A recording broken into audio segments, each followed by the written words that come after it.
Hi everyone, welcome to another episode of Second Act Actors. I'm your host, Dr. Janet McMorty, and I'm still a medical doctor simultaneously trying to pursue a career in acting. I am currently a medical doctor in Lake Placid, New York. As I mentioned last week, I usually do my intros and outros. I usually record them the night before an episode is released, so I can re-listen to the episode and remind myself how awesome it was. I am unable to do that currently because I am in Lake Placid. I am the Chief Medical Officer with Team Canada at the World University Winter Games. These are university-level athletes, and this is the largest multi-sport Winter Games next to the Winter Olympics. I am obviously not in my home studio, so I pre-recorded these intros and outros in December 2021. So happy 2023 to you all from the past. It's now 2023, and I am in Lake Placid without my home studio, obviously. As I mentioned last week, I was also the Chief Medical Officer back in 2021. Those games were supposed to be in Lucerne, Switzerland. They were canceled at the very last minute because of COVID. I 100% agree with the decision to cancel, but it still was pretty sad, obviously for myself, but even more so for the athletes involved. So, wound up sitting at home, wondering what to do with myself. I was supposed to be doing doctoring things, and this podcast came to fruition. Hooray! All right, so my guest this week is Rebecca Durance Hine. Now, okay, do you ever meet someone for the first time and you go, I feel like we've known each other for a long time and I could talk to you forever? I feel like that about a lot of people, but especially Rebecca. Oh my gosh, I could have talked to her forever. She has an incredible story of being a teacher and now transitioning into a beautiful career as an actor. She also was diagnosed with breast cancer at a very young age. Reminder to everyone out there. Oh my goodness, you can be diagnosed with anything under the sun very early on in life when you never expect it, and that happened to Rebecca, and she has an incredible story about her time and with the disease, and then now moving into a career in acting and really embracing what your heart truly desires in this precious, beautiful life of ours. Please enjoy the incredible, man, I could have talked to you for hours, Rebecca Durance Hine.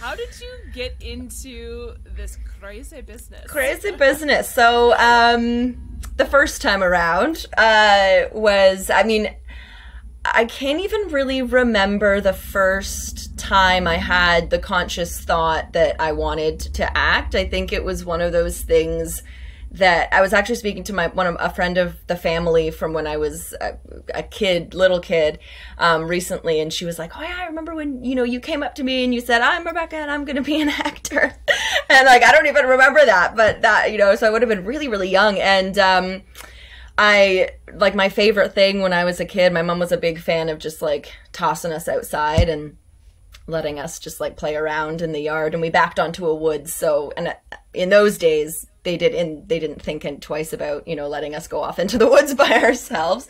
But yeah, so my favorite thing to do was just make up imaginary games that or worlds, and play make believe and make up shows and plays, and it was really a ploy to allow us to stay longer at my friends' houses, because my mom would come to get us and we'd be like, "Wait, you have to see our show. We made a play. You have to see it.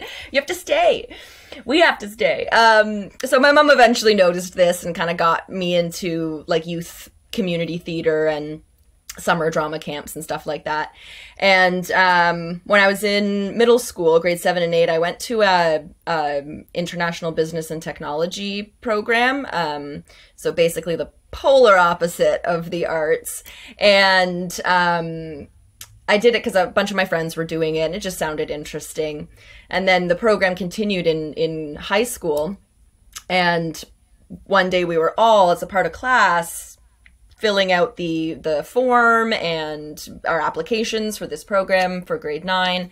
And I just remember having this very clear moment of this voice in my head just said you don't want to do this. And I just closed the form, and that was it. I went home and told my mom that I wanted to go to the arts high school instead for drama, and that's when I really got serious about acting and actually thinking about it as a future. So then sort of a similar thing happened at university. I applied to like science programs. I thought I maybe wanted to be a vet. And you get 3 choices when you, for the fee, you get 3 applications. And so I had applied to 2 science programs, and I was like, well, I have a third one. I'll just apply to a theater program. Why not?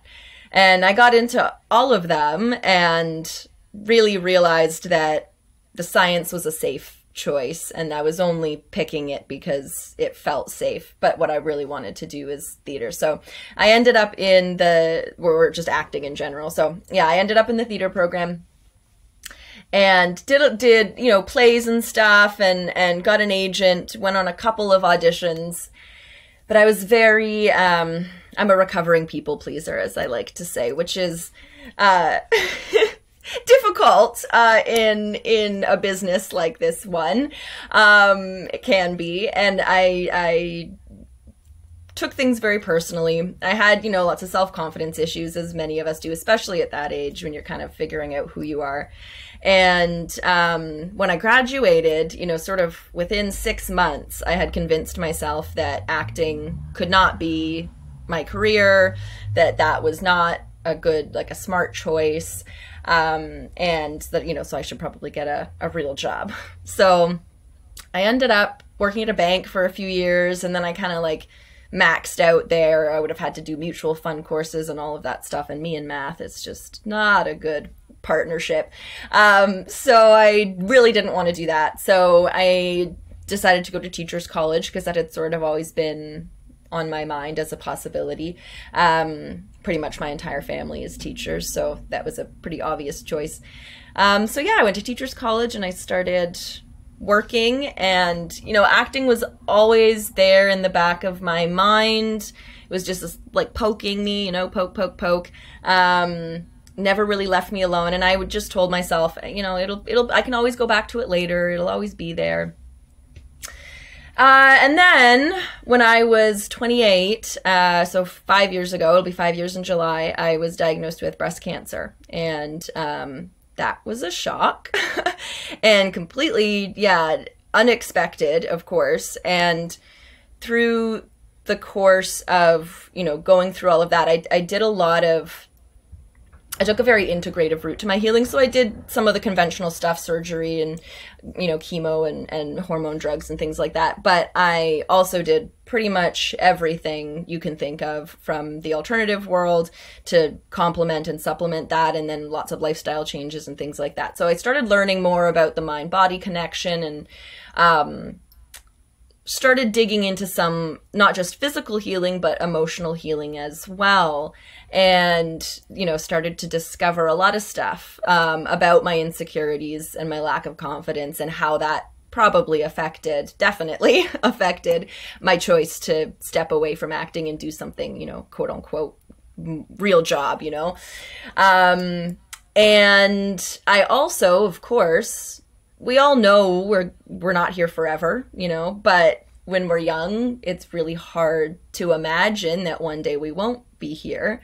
And I realized that while I knew that acting would always be there, I now knew that I might not always be here to pursue it. So I pretty quickly decided that, you know, I have to start doing the things I want to do now. And because part of the reason why I also stepped away from acting was for other people. Like I mentioned, I was a people pleaser, and I'm still working on that now, of course. But I realized I was kind of stepping away for other people. The person I was with at the time was a very like traditionally minded person, and had, you know, we'd run into issues before in show. Like if I had to kiss someone in a show or something like that, it was like a massive blowout. And you know, my mom was kind of worried about me. She was very supportive and wanted me to do it if I wanted to, but I was worried about her worrying, you know, or I felt bad about her worrying about me and job security and all of that. So these kind of realizations started to happen as a result of cancer and me doing all of that exploration. And yeah, I realized that I needed to start living my life for me and doing the things that I, want to do and feel that need to do now. Because now I realize if you have something in your brain that's poking you and poking you and poking you and won't let go, like that is something that you're supposed to be doing. There's a reason that you have those dreams and you have that need. So I got back into both like theater, but also then got an agent for film and TV and started taking film acting classes and all that good stuff. So yeah, and I just haven't looked back. It's been great. Oh my gosh. There's a lot there. I'm sorry. But what an incredible story, and obviously incredible meaning like the positive and the negative, like shock to the system. Yeah. Holy crow. Mm-hmm. Tell me more. And so I'm a medical doctor, so like we could go into all the things you had to go into, but no. I want to know more about the mental health and the emotional health work that you did when you were going through your cancer journey. Totally. That brought you now here. Tell me more about that. Yeah. So it was really difficult to know at first how I came through it as well as I did mentally. I mean, I had my days and my weeks for sure, but overall, I felt like I had come through it better than average mentally and emotionally. And I really wasn't sure at first how I had done that. And so I'm a writer as well, and I started writing a blog to share my experience because I came through it so well. I thought maybe there's something in here other people could find value in or help in. But I also wanted to figure out how I had done that. And writing has always been very therapeutic for me, very, supportive of my mental and emotional health. It's sort of how I express myself the best, I feel. So I started writing and did a lot of stuff, like come up and come out. And I think like the main thing that I started noticing was that I was just a lot more grateful for stuff. I remember like very clearly driving up. I live in Hamilton, and we have the mountain, as we call it. It's really just the Niagara Escarpment. But I was going up. There's some really lovely passes up the mountain that are, it's covered in trees, and you can look out over the whole city. And it was just a gorgeous day, and the trees were so green, and I just was overcome by this feeling of gratitude that I was still alive and like healthy enough to be able to drive myself to my appointments and to be here to just like appreciate this moment. And that was really my first experience with conscious gratitude. And I started trying to find more and more things to be grateful for in my experience. And as I always say, what you focus on grows. And so the more and more I focused on gratitude, the more and more positives started revealing themselves to me. And the more positives I found, the easier it was to let go of the anger and the resentment and the bitterness at having been diagnosed. Even the fear, because if I could find something good in cancer, then like, doesn't matter what life throws at me, right? Even if it's cancer again down the line, like I'll be able to find those positives again. So it was really that sort of kick-started the positive growth. And that's one of the main things that got me through mentally and emotionally was, finding all of those positives. And some days it feels impossible, for sure. But, I always like to say, you can visit those dark places, but you just don't want to live there. Like, it's totally normal to get into those like dark head spaces where you're thinking about your mortality and how long you're going to be here and like all of the fears and all the anxieties, but you don't want to live there all the time. So doing as much as you can to pull yourself out. And for me, that really was gratitude, and just continually coming back to the things, big and small. Like it could be teeny tiny, like I'm so glad the sun is out today, or I was able to get out of bed on my own today. That's great. I feel good enough to do that. So, just little things, but also, the really big things too. And, so I think that was one of the biggest things that really got me through mentally and emotionally. And afterwards, they just kept coming and coming. Like, I keep track of them now. I think I have like 70 something. I just call them like lessons cancer taught me. And it's just like all of the really wonderfully unexpected positive gifts that like came along with the horribleness of cancer. And I think that's really what like keeps me going too now. It's just like, more is coming, more positive is coming all the time, and that's really great and really wonderful. Yeah. And I'm going to kind of relate this, and I know this is a terrible comparison, cancer to acting, but I think it's the mindset, and I've talked about this before with other people, about, having real life experiences, as awful as they are, can benefit your acting career. Yeah. Because you have things to pull from. Totally. As opposed to just making it all up. Yeah. But not only that, but you have now the tools, like you were saying, to bring yourself into a dark place that we need to do for a lot of characters a lot of the time. But exactly what you're saying, you have the capability to now pull yourself out of that and recognize, the director has yelled cut. Yeah. Yes. Yeah. We're not in that anymore. Yeah, it's so true.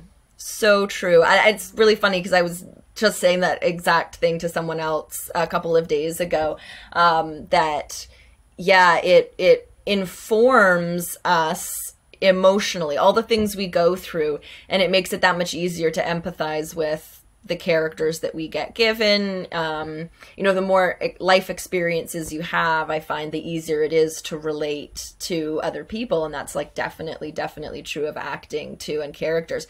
And also like going through that, because I took an integrative route, I really had to trust myself and the decisions that I was making. And I really had to rely on my gut and my instinct to tell me when something was right or wrong, the right or wrong thing to do.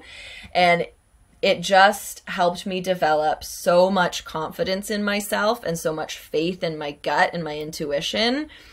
Because that was something that was missing the first time around when I was in my early 20s and I called it quits without even trying really.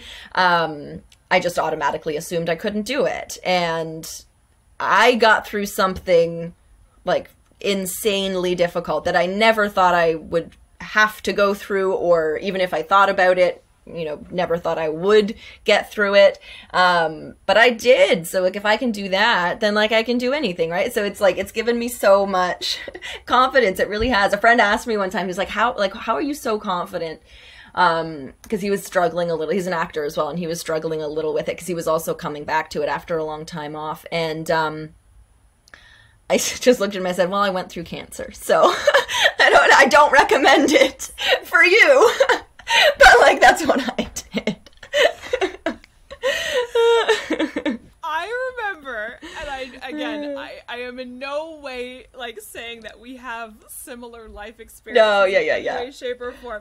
But I remember talking to my therapist about. So my mom passed away from cancer 8 years ago. Sorry. When I was in my final year of medical school. And I remember, so this sounds so stupid even just saying it out loud. I remember telling my therapist that I was feeling like if it wasn't for my mom dying, I don't know if I'd be good at acting, or if I don't know what would have happened. What would have happened? Not like what would have happened. It's not like I'm saying thank God my mom. No, exactly. But and she was just like, no, Janet, what you're talking about is like life. Like, yeah, exactly. That's what happens. That's what happens. Yeah. Right. It's what happens. Right. Yeah. And you deal with it. Yeah, use it. Exactly. Because what else are you going to do with it? Like sit and feel awful and let it like, ruin your life? No, like you have to keep going. That's the only choice. The only choice is to keep going. And yeah, and it's so funny. I feel the same. I always say now, like, I wouldn't take back cancer if I could, because I don't know where I would be without it. I wouldn't be acting. I wouldn't be the person that I am.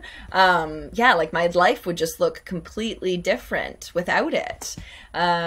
Which is a really weird thing to say, that like, what, I feel grateful to cancer? What? Like, I feel not grateful to cancer, not grateful I had it, but I'm grateful for the experience that it initiated, right? Yeah.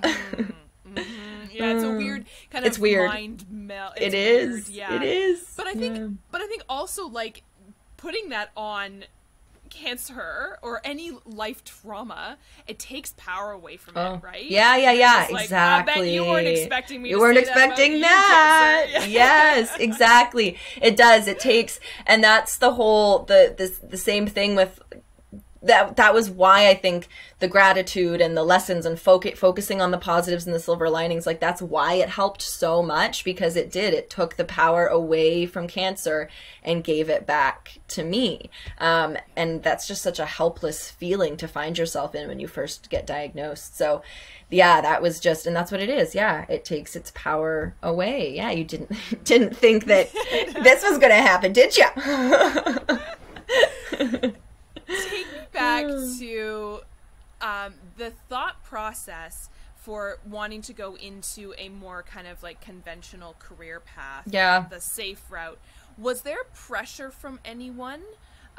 Like, a lot of people feel pressure from parents, or just from society, or just from like the first world country we live in. Yeah. Where did you feel that pressure? Was it just pressure built within you? Yeah. So I think it mostly had to do with me. My dad passed away from cancer when I was 11, and yeah, and my reaction to that was, I'm going to do everything I can to make life as easy as possible for the people around me. I'm not going to, and that's when I started being a people pleaser, because when I was a kid, I was a spitfire. Like, I did not care what anyone thought of me. I told you what I thought, and like, that was it. But when my dad passed away, there's a very, very clear difference in who I was before and after. And I got very quiet. I downplayed myself and my abilities. I didn't like to speak up. I didn't want to rock the boat. I didn't want to, and if that started out with my family and coming from a place of love and wanting to make it easier for my mom.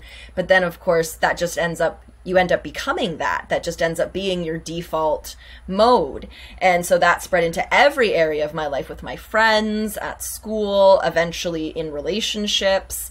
And I just kind of like shrunk. I just diminished myself. And acting is not a place where you want to diminish at all. Like, you really just have to bust yourself open and let it all out. And that was not my modus operandi up until that point. And I really just didn't want anyone else to leave me. That was it too, right? Even though my dad didn't choose to leave me, but there was just that your brain is trying to protect you and trying to think of all the things it can do to make sure that nothing like this ever happens again. So yeah, I just turned into this like people-pleasing person who did everything for everyone else and literally nothing for herself. And so as I said, my mom was like super supportive. She always said, like, do what you want to do. But I could always tell there was that like hesitation and worry on her end. I could sense that sort of energy coming off of her. So I knew that she was going to feel better if I chose something else. And again, this was not something I like sat down and said to myself, okay, mom's going to be better if you choose something else. It's just who I had become. And so it just subliminally happened. But what I told myself was, this was like, and then again, like I said, the guy I was with at the time didn't want him, knew he didn't like that I was acting, knew that we'd had issues before with when I had to have a relationship on stage with somebody else. So again, didn't want him to leave me, didn't want to rock the boat, didn't want to make things difficult for us. So, okay, I better, choose something that's more traditional and more stable and more regular. So yeah, those were the subliminal messages going on. But my actual conscious thought process, I was taking a film class at with Louis Beaumander, actually, like this was like 12 years ago. This is 2010, and it was my first film acting class, because really mostly I had just done theater up until that point. And I was struggling a bit, because it's a tough transition from theater to film. And I already, had all the confidence issues in the world, all of the insecurities, already was trying to, like, you know, downplay myself and my abilities and not have that much faith or confidence in myself. And so, it wasn't going as well as I wanted it to go. And I kind of just said to myself, I don't like film. Instead of being like, okay, why isn't this working? What could you, instead of looking inward, it was easier to just say, I don't like film. I don't like it. It's not for me. And then the next thought was, okay, well, there's even less money there's a lot less money in theater than there is in film. So that's never going to work. That's never going to be a career. Never even tried, by the way, so how did I know? But that, and I was just coming up with all the excuses. So if I don't like film, so that means I'm going to do theater, but there's not any money in theater, so I can't do that. So that means I'm going to have to get another job. And that was sort of the very easy, in my mind at that time, logical leapfrog that I made from, I want to do this when I graduated, to like literally less than a year later being like, I'm done. I'm working at a bank. So that was the conscious thought process, but really what was informing that was all of this, the unconscious going on under the surface about, people pleasing and all that pressure. So it really was, I was putting all that pressure on myself to like be the perfect version of what I thought other people wanted me to be. And again, this whole realization of that, all that unconscious stuff, that all came about as, a result of, me just changing fundamentally as a person after cancer. So finding my voice, finding my confidence, finding, who I've meant to be this whole time, who I want to be, that all then enabled me. It's what gave me the confidence to say, I'm doing it anyway. Like, maybe it won't work out, but if I don't know, if I never try, getting to the end of my life, potentially much sooner than I thought, was a way scarier thought than just putting myself out there and trying. Because, like, what's the worst thing that's going to happen? You're going to get rejected a lot. But, that doesn't have anything to do with, like, who you are as a person. There's so many factors that go into casting, because that was something else that I used as an excuse too. I was like, I am not a confident, secure enough person to deal with the amount of rejection that's going to happen. I just assumed that was going to happen, which it does. But I also assumed that rejection was going to be about me, which it's never about you personally. It's just, oh, you didn't fit physically, or you don't live in the right location. We'd have to pay for you to, get here, and this person does, and whatever. Like, who knows? There's so many factors that go into it, and very rarely is it ever about like who you are as a person. So, yeah. Well, so much of it is, like you were saying before, is your brain's ability to protect itself, and to protect you, right, from bad things happening. Whether it be like the saber-toothed tiger that's coming to attack your cave, like back in the cave, back in the day, right? We haven't evolved far enough for our brains to not be like, protect. Yeah, can't tell the difference between like something trying to eat you and just like anxieties and fears, general fears. For sure. And I think, a lot of times it takes, and again, thank you, cancer. Thank you. Trauma, to be like, okay, like you were saying, what happens if I step out of my cave and confront this? Yeah. Will I get, what will happen? What will happen? Nothing? Oh, nothing. Oh. Great. Nothing. Right. Because so often it's so much worse in our heads than it actually ends up being in reality, right? And again, your brain's trying to protect you, to prepare you for the worst. And then, you end up talking yourself out of like really wonderful opportunities, and potentially your dream life, just because you're too afraid to step out the cave. Yeah, I heard a really great quote, and I think it's from Hamlet, and I don't know the actual quote, but it was, "Nothing is ever as good as you think it'll be, or as bad as you think it'll be." That's and it. It's not about like, it's not about like there are bad, horrible things that can happen that are awful, but it's more about like, like the little everyday things. The little everyday things, yeah. They're never as bad or as good. Never.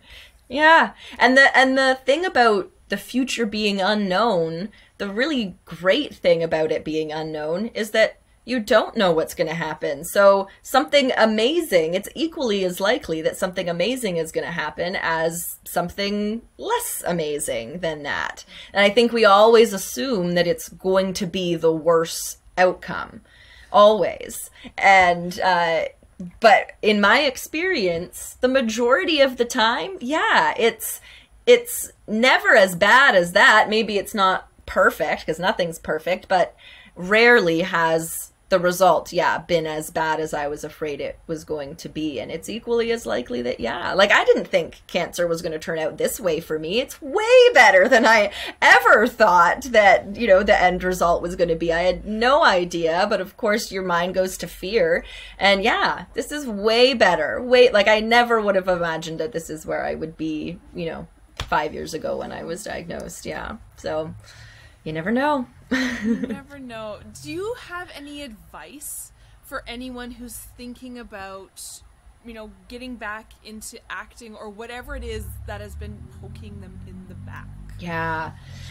I think first, like, tune in to yourself, tune into your gut and your intuition, and start building a relationship with it and with yourself, because it'll serve you just in life in general. It'll serve you in helping to figure out what that thing is that's poking you.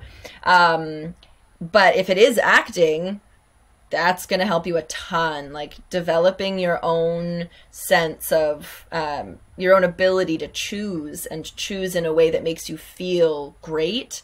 That's key. That's key, because that's all you're doing when you're becoming a character. You're making choices. And I rely on my gut a lot when I'm developing a character and deciding how I want to play it. So that's the first thing. And then just going for it. Like, just do it. Like, don't let anything hold you back, and know that, what is meant for you cannot pass you by. So, like, go out there and get it, because, as I said before, you never know how things are going to turn out. It could turn out way better than you were expecting, and likely it will.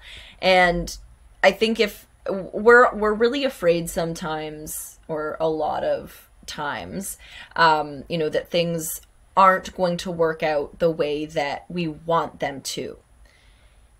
But that doesn't mean, the way we want them to work out, we may not even, know of all of the potential possibilities. The way we want it to work out, it could end up being like way better even than that. Which, like, for example, with cancer, right? Like, of course I wanted to, at the end of it, be healthy and be here. But I could have never imagined that it would be as I would be as good as I am. And I think we have to apply that same thinking to every part of our lives, including our career. Because if you're afraid of it not working out, it's not going to work out. Because if you never try, it's not going to work out. So just putting yourself out there and knowing that it's entirely possible and very likely that it's going to be even better than you can imagine. Because we can't imagine the places we've never been.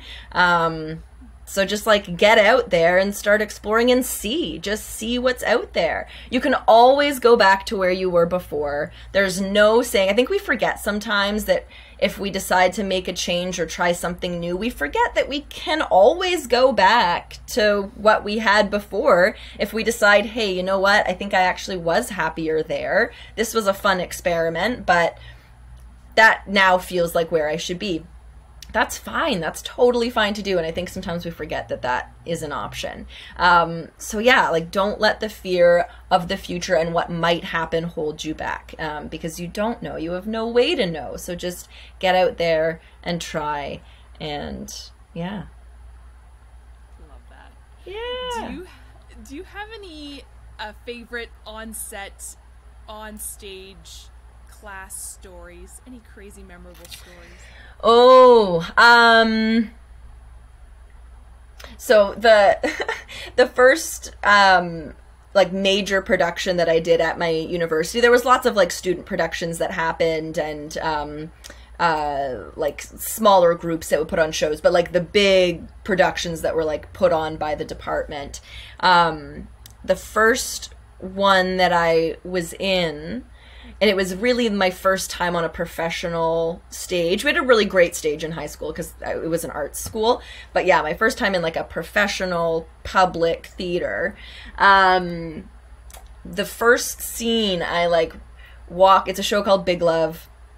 Doesn't have anything to do with polygamy like the TV show does. But it just happens to, everyone always assumes it just happens to have the same name. Yeah. But the first scene, as I walk out from the VOM onto stage, and there's a bathtub full of water, and I get into the bathtub, and they would fill it up with hot water, and then over the 45 minutes before the show would start, it would cool down and it would, be fine. And our dress rehearsal, we would always invite, you could buy tickets to come and see the dress rehearsal, discounted tickets.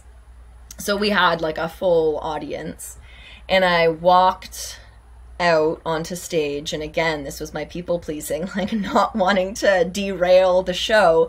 I got into the tub, and it was like boiling hot water still, like so hot, and I didn't know what to do, so I just stayed in it because I didn't want to derail things, instead of like getting out and just sitting on the edge, or like there were so many things I could have done instead of staying in the very hot water. And then my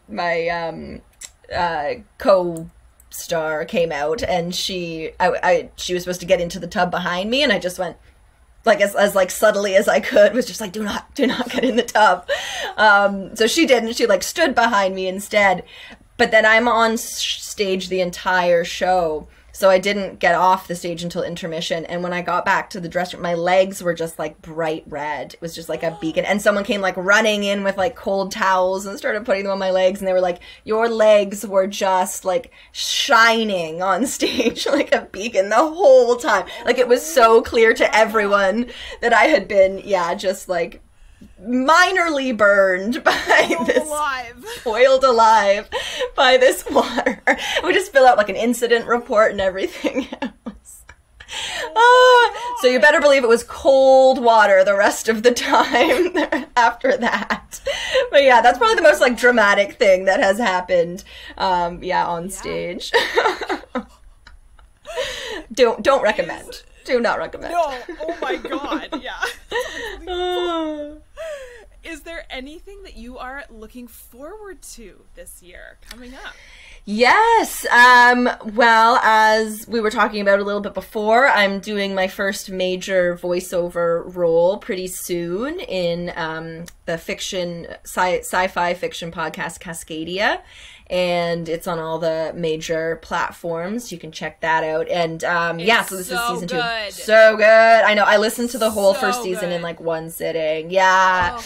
So amazing. So I'm really, really excited because it's not just, great to be working. It's also like something that I really like. I like really enjoyed the first season. And so I'm like really excited as a fan just to like see what happens next too. So that's really exciting to be a part of. And then I'm also doing, finally, post-COVID, my summer job is outdoor Shakespeare, was before COVID came along. So we're finally able to do that again this year. And we're doing Midsummer Night's Dream, which is my favorite Shakespeare show. So I think my mom took me to see Midsummer Night's Dream in High Park in Toronto when I was a kid. And I think that was one of the first times that I was like, oh, I want to do that. And so it's been a dream of mine to like actually be in it. So I'm so excited that we're doing that. So yeah, that's what I'm going to be doing all summer. And I'm really, really super excited for that. It's a really wonderful company here in Hamilton called Tottering Biped Theater. Check them out. They do such cool stuff like all throughout the year. But one of the main things that is like really important to them is paying their artists a living salary, because that doesn't happen a lot in theater, in like, at least in, I mean, it's still professional theater, obviously, but in terms of like outdoor Shakespeare and stuff, that's something that attracts a lot of newly graduated people. And unfortunately, they get taken a lot of advantage of a lot. Yeah. The artistic director saw that happen with his students and was like, I don't want this to keep happening to local artists because they'll keep leaving and finding work elsewhere. Why would we want to encourage that? So, I think that it's really wonderful, the things. They do a lot of like social action type stuff too, so it's really wonderful. Yeah, it's not straight Shakespeare. We do some variations. So, yeah, I'm really looking forward to that. That's awesome. Yeah. I do want to ask, I was just thinking back to what you were saying. Mm-hmm. Do you have any advice for other people who are people pleasers, who want to become recovering people? Yes. I think the first, because though the symptoms are similar for everybody, the root causes are going to be different. So for me, I've been able to trace it back to my dad passing, and that's really what started me on that path of maintain the equilibrium for everyone. So do some digging and figure out where it started for you. And that's going to give you some really helpful clues as to where the trauma is still living, and how you can start to work on those areas, because you can't do anything to heal those parts of yourself until you discover what they are. And if it's been a long time that you've been this way, like it was for me, they're buried. They're like way down deep in there. So yeah, you have to do some digging and find out where those are.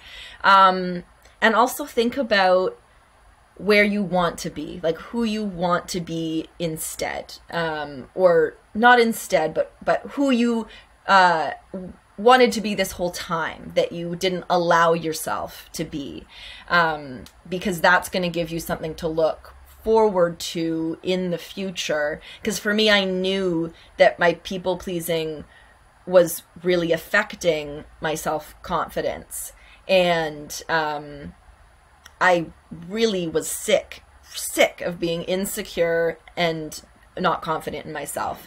And I knew it was affecting me in so many ways, and even in my acting too. And so I, knowing that I wanted to be a more confident person in the future, and being able to work towards that or have that goal in mind, it made doing the work a little easier, because it's difficult to do that digging. It's hard, it's painful, it can be, depending on, what started you down that path. So yeah, look for the catalyst, where it began. Look for the parts of yourself that need healing, the reasons why you started being a people pleaser, and look forward to who you want to be afterwards and work towards that. And therapy really helps. Therapy. Yes. Yeah, therapy, writing, just like creative expression, just like starting to, because being a people pleaser is all about constriction. It's all about like constraining yourself to the boundaries that you think other people actually are placing on you, or that you place on yourself because you're afraid of what other people are thinking and feeling.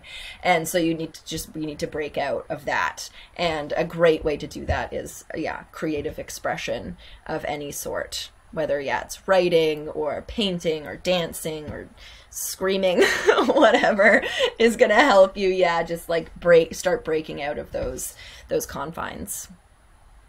I love that. Yeah. That's so helpful. Super helpful. Even if you're not a people pleaser and you feel yourself holding back in like on stage, on set.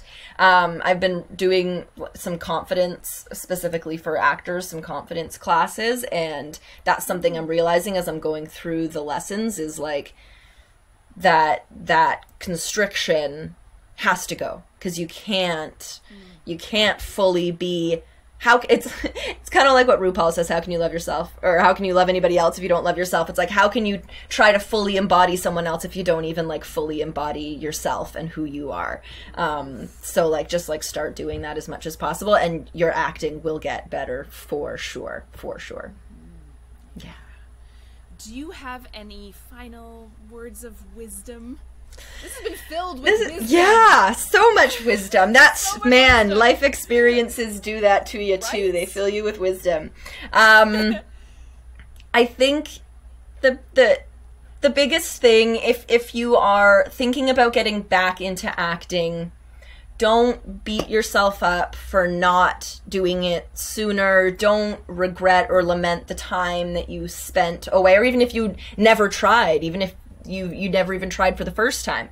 Don't regret that time or stew in it and steep in it and think about it. Just keep looking forward, keep looking ahead. Because like I said before, what is meant for you cannot pass you by. So now, if I think about it now, if I hadn't waited those 7 years to start acting, my day job that like sustains me and allows me to act is substitute teaching. And if I hadn't gone to teachers college and done that whole thing for that 7 years, I would like, I don't know, I would be doing something else, I guess. But like substitute teaching, hot tip, substitute teaching fits really well with acting because it's really last minute, just like acting and auditions can be. And it's very flexible and it pays well. So it's like a really, really great mix, those two together. So that's just a hot life tip.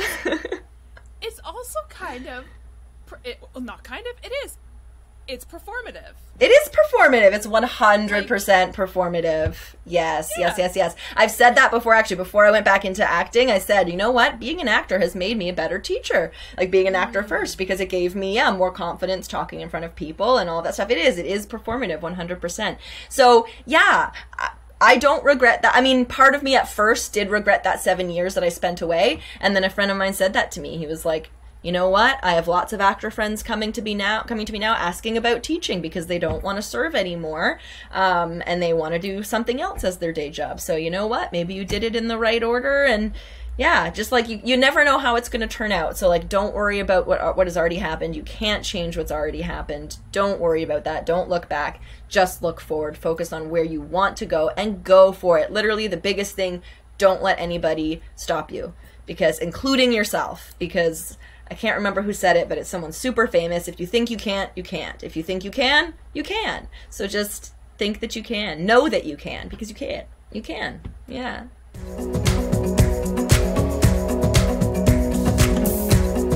Thank you, everyone, for tuning in, and thank you, Rebecca, for being my guest this week. I'll say it once, I'll say it twice, I'll say it again. I feel like I've known you forever. I love your story. I could have talked to you for hours. Thank you for sharing it with us. I still get like tingles and goosebumps whenever I hear it. Thank you for sharing it with everybody. I hope you will all tune in next week for another episode of Second Act Actors. Bye!